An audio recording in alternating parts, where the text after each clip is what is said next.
Com isso, a Selic caiu agora para 4,5% ao ano. Esse é o menor patamar desde que o país adotou o regime de metas da inflação em 1999. E foi a quarta queda seguida dos juros. Quer dizer que foi de 14,5% na petezada Dilma et carniça. Agora o Bolsonaro foi lá, em menos de um ano de governo, caiu para 4,5%. E a economia está deslanchando. Mas vocês não falam que foi o Bolsonaro que deu esse pontapé inicial na retomada da economia.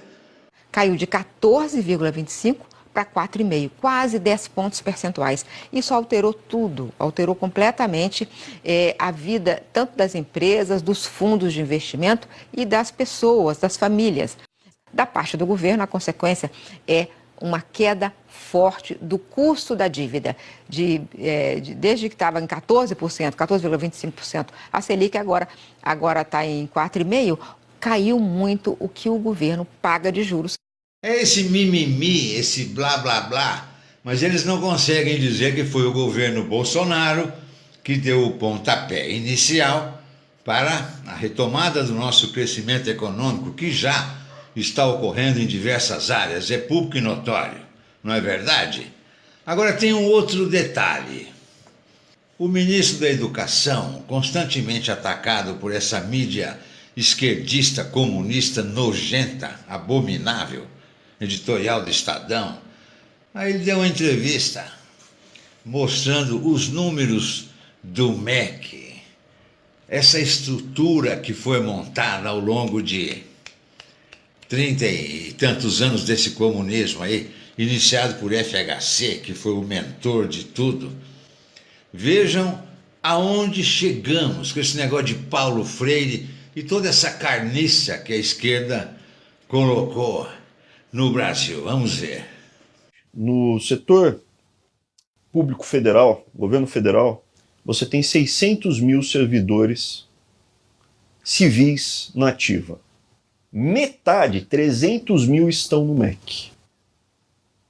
300 mil servidores é do tamanho das Forças Armadas. Sim. Espalhados em 70 universidades, 30 institutos, etc. Tal. E é gente com estabilidade, que tem renda alta. Muitos deles são professores que não têm uma carga de trabalho formal alta. A verdade é que eles têm que dar 8 horas de aula por semana, ganhando de 15 a 20 mil reais por mês. Sobra tempo e eles têm recursos financeiros. Não todo mundo, tem muita coisa boa nas universidades, mas uma parte foi sim para criar uma estrutura aparelhada ideologicamente de militantes. Para você ter uma ideia, 100 mil servidores foram contratados a partir do último mandato da Dilma. Era toque de caixa, sim, e você vê o desespero deles com a possibilidade de ter alguém não alinhado com essa agenda deles. A verdade é essa. Além dessa batalha ideológica, tem também muitos casos aqui que a gente vai levantando de malversação do dinheiro público. Né? Falando português sim, claro. Né? Teve corrupção aqui.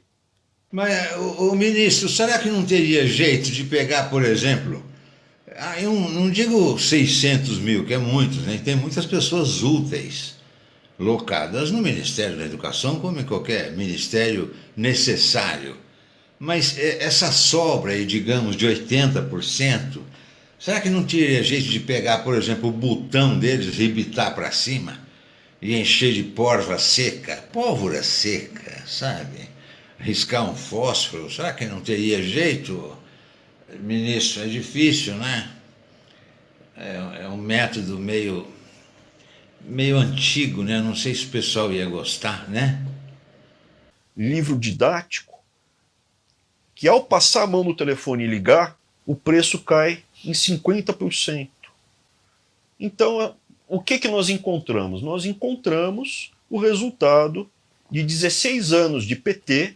E antes disso tinha o Fernando Henrique, que também não é um cara de direita, é um cara de esquerda, não é de centro, é um cara de esquerda. E o resultado de tudo isso é uma estrutura monstruosa, caríssima. A gente gasta mais com estudantes no Brasil do que em todos os nossos vizinhos da América do Sul, e o resultado é muito abaixo dos nossos vizinhos. Gastamos mais e o resultado é pior. Aqui embaixo tem a lápide da educação, que é aquele mural lá do Paulo Freire. O resultado é esse, tragédia.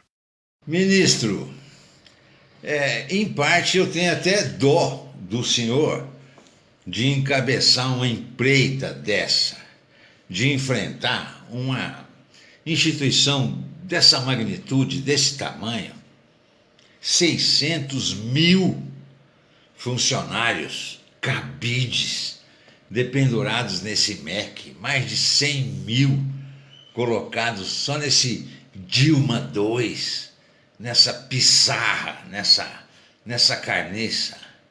Todos dependurados em previdência, em 10, 15, 20 mil por mês.